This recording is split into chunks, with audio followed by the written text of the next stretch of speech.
പുറത്ത് പുറത്ത് zone damage ഉണ്ടാവും മാർക്ക്. സോൺ ഔട്ടിൽ നിന്ന് കയറി വന്നല്ലേ, സോൺ ഡാമേജ് ഉണ്ടാവും.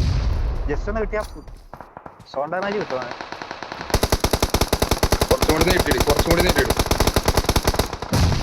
ആ ഞാൻ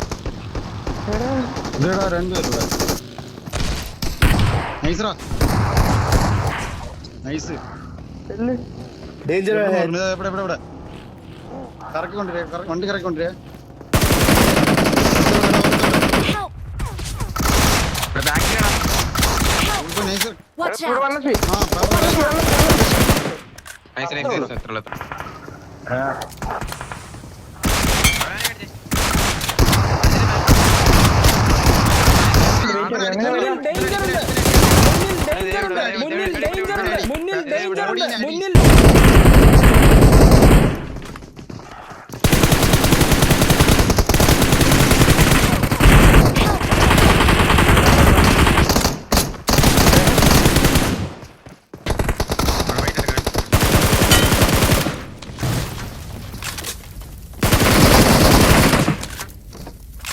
മുകളിലെടുത്തോണ്ട് ഇപ്പോഴും അത് നോക്കണേ, മറക്കല്ലേ.